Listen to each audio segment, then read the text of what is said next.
Welcome. What's going on, guys? As you can see, we're down in my pool area. It's raining. We're doing a question and answer video today with the Deviate. It's going to be good. Definitely no chance of riding this weekend, obviously due to the rain. So yeah, hopefully you guys enjoy it. Let's get straight into it. So we obviously haven't done a sit down talk about the Deviate yet either. And being a pretty cool piece of technology with the high pivot, they are becoming a lot more popular now, even though not many people on your local trails will be riding them. You might have seen the new Trek prototype. It looks like they're starting to do a high pivot for their downhill bike, as are quite a few of the other World Cup guys, and they all seem to be going to the high pivot, and I'm going to explain why. If you're wondering what I'm drinking, it's ginger beer, Fat Pixie. Alright, so first off, why go for a high pivot? The idea behind the high pivot is, on a traditional bike where you don't have this idler pulley, when your suspension's compressing, the axle path is actually going in a forwards motion. And then there's also chain growth, which basically means when your suspension's under load, your chain is actually getting pulled, and so your derailleur is moving forwards. With the high pivot, it's basically eliminating chain growth, and it also has a rearwards axle path, which, as you can see in this animation, it actually goes backwards and it sort of follows that line, which pretty much means when you're doing the really rough sections, you can actually carry more speed through them, and your cranks also are staying leveled because there's no chain growth due to having that idler pulley. So that's a little bit of information on how the high pivot works, but this bike has been insane. I've had it for about 4 or 5 months now, and every time I've taken it out, yeah, it's just performed, and it really has been something pretty different to what I'm used to riding. You would have known from the last video when I went to the rock garden at those trails, man, it was interesting riding this down compared to some of the other bikes, purely based on the idler pulley and the way that the suspension was more active, and carrying the speed was not an issue, whereas on a normal bike I feel like the back wheel kind of gets hung up. And I can also notice a difference in like berms. When you're going through berms with a lot of braking bumps in them, they seem to carry a bit more speed through them, which is really cool. So definitely helps if you're wanting that edge over everyone else. I do believe that the American models and maybe the Euro models were running a 140 or a 130mm rear shock setup, and then 150 on the front, whereas this is actually running 160 and then 150 in the rear. Guys, have a look at the setup here. I needed somewhere to put the umbrella so that the camera wouldn't get wet, and it seemed to work. Into some questions. Now, if I've already done a video explaining it, I'm not going to bother saying it again. I'm just going to link you to a new video. When did you start riding? Probably 2014. New bike weight, relating to the Deviate, I believe it came in at about 14 kilos for the extra large with 29er and alloy wheels. Might have to check that. Will you ever train or race XC again? So Sasha said, when are you getting four-wheel drive? Not getting four-wheel drive, but on the cards for long term, probably over the next year or two. Don't know if that's long term, but on the cards I'm going to be looking at getting a full van setup and doing a custom build for mountain biking. So basically, quitting my job, going around Australia filming some cool videos. I'll be posting like probably multiple times a week, ideally if there's the right internet around. But yeah, if I do end up doing the build, I will show you guys the whole process. Flats versus clips, baby, I'm clips all the way. I tried riding flats recently, I think it was at Clear Mountain, and it was scary, man. I think I did it at Castle Hill as well, but from what I learned on those 2 rides, you gotta like push down with your heels and sort of into the cranks, like pushing that way, to actually keep your feet on, just because I kept slipping off. That's why I prefer clips, and I've run clips like pretty much all the years I've been mountain biking, which is probably about 7 years now. What was your inspiration to start YouTube? And also, Yeww! So inspiration definitely would have been just watching YouTube. I saw all these guys posting videos and I thought, I want a piece of this. So that's how that started. What's my dream job? My dream job, probably living in the van, doing YouTube, and having a good time and experiencing everything. Don't know if that's a job, be like the dream way of making a living and doing what I want. What happened with Giant?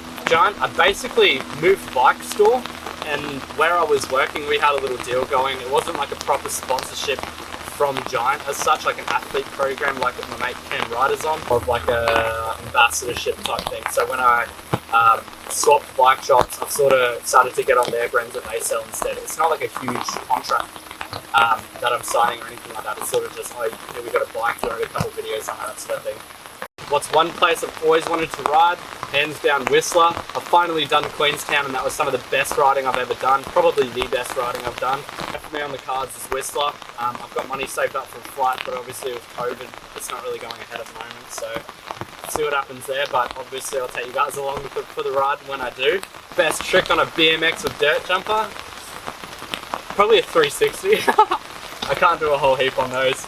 I always feel like I'm going to fall off and snap my ankle, but do you like Shimano more than SRAM or less?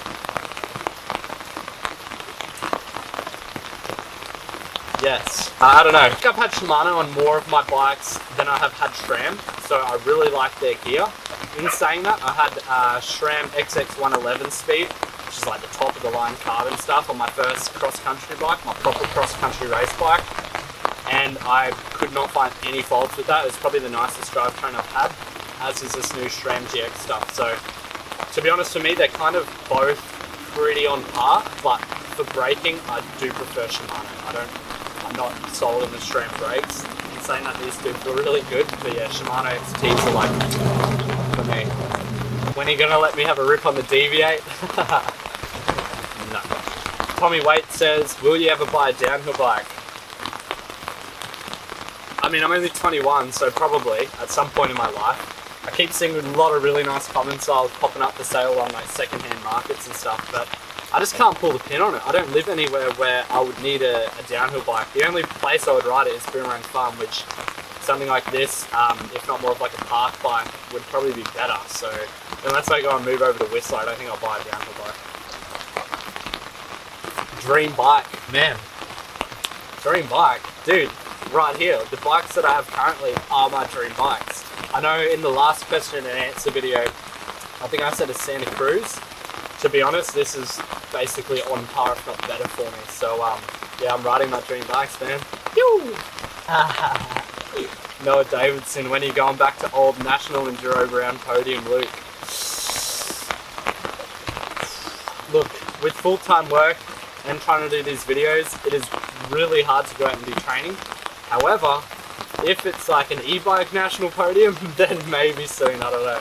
See how it goes. I'm not the fittest at the moment, and I'm definitely not going to win any elite enduro rounds because Jared Graves and all those other guys are way too quick, and including you, Noah, you're probably faster than me now. So what is your dream bike / motorbike?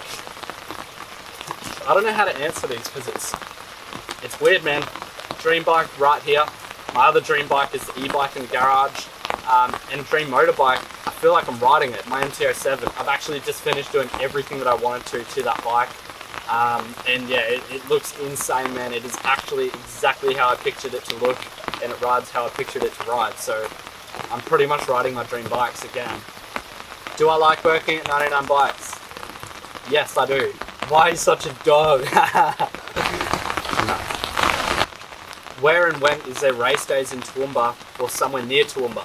It's a pretty good question, actually. I remember trying to find out where the races were and when they were going to be, and sort of always missing them. You got to be in the right Facebook groups, but I'm pretty sure MTB is now Oz Cycling or Oz Australia Cycling or something like that. They're all on the website. There's a full calendar of what days or what race days there are. So there's Adair, which are usually the Wild West rounds, local cross-country rounds, and then there's also the Enduro, and then sometimes national cross-country rounds as well.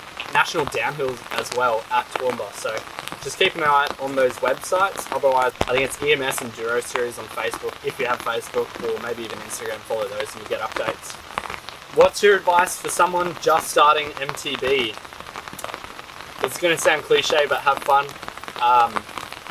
Just like get hyped, man. Like go out there and ride and enjoy it. And if you finish a ride and you feel really good and your head's clear, that's all that matters. That's like the best part of riding for me. So just like keep it real. Don't try and get too carried away with needing sponsorships or needing to race or needing to prove yourself. Just have fun and like enjoy the ride.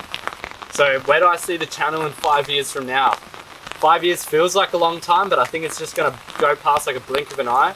I would hope to have somewhere around 100,000 subs, especially if I get the van going and I'm riding all different sorts of spots, because I would be uploading pretty regularly that way, and I feel like the key on YouTube is to be uploading regularly and then you get viewers. But obviously I'm not the most regular uploader. I try to do one every week, but obviously with full-time work and other commitments it's pretty hard. So how many something in one cleaner do you use? Like bike cleaner or like body wash? Bike cleaner, I use like 5 in 1. I use the one cleaner for everything. I barely even use like a drivetrain degreaser. I just use like a wash sort of stuff. It's definitely a bike specific one, so it's safe on your brakes and everything, but it seems to do a good enough job to actually degrease the drivetrain, so I don't actually need to do like a proper one. What would my dream car be? Car and van the same thing? I don't think so. Dream car, if van is in that category, I'd choose van.